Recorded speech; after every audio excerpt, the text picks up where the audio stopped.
यज्ञांश चैतन्य महाप्रभु का चरित्र।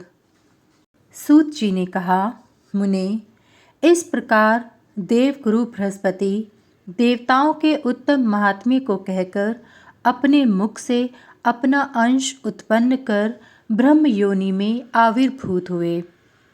इष्टिका नगरी में वे गुरुदत्त के पुत्र हुए। उनका नाम रोपण हुआ। वे ब्रह्म मार्ग प्रदर्शक थे।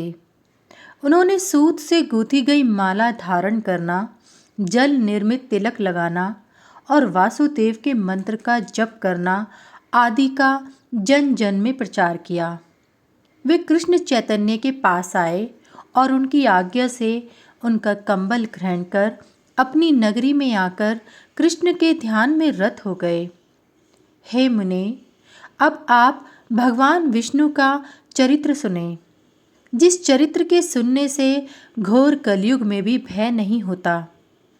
जब यज्ञांश कृष्ण चैतन्य की अवस्था 5 वर्ष की हुई, उन दिनों बंगाल प्रांत में महात्मा ईश्वरपुरी का विशेष प्रभाव था।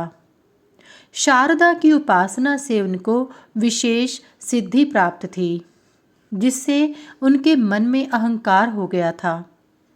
एक बार वे घूमते फिरते शांतिपुर में आए तथा गंगा के तट पर रमणीय दिव्य स्तव की रचना कर उसका पाठ करने लगे।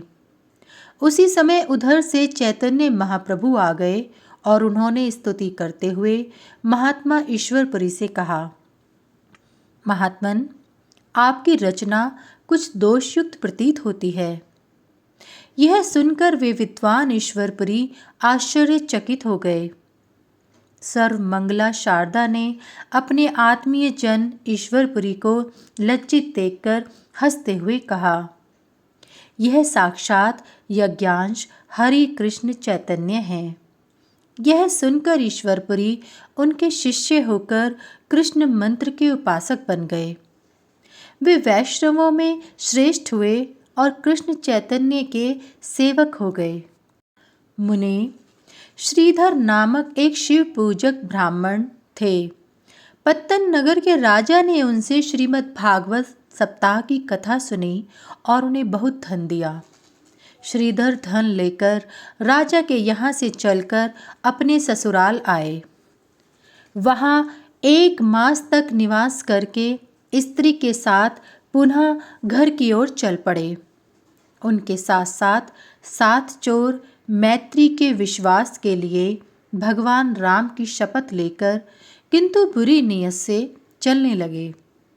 उन चोरों ने रास्ते में एक वन मिलने पर उसके अंतिम छोर पर श्रीधर को मार डाला और उनकी पत्नी एवं धन सहित बैलगाड़ी को लेकर भागने लगे।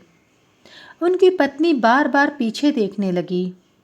चोरों ने कहा कि अब उधर क्या देख रही हो, तुम्हारा पति तो मर गया है।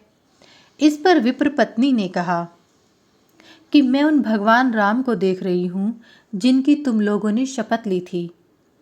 इस पर सच्चिदानंद विग्रह भगवान श्री राम प्रकट हो गए और उन्होंने उन 7 चोरों को मार डाला तथा उस ब्राह्मण को जीवित कर वृंदावन में भेज दिया। उस दिन से वे ब्राह्मण श्रीधर वैष्णव हो गए।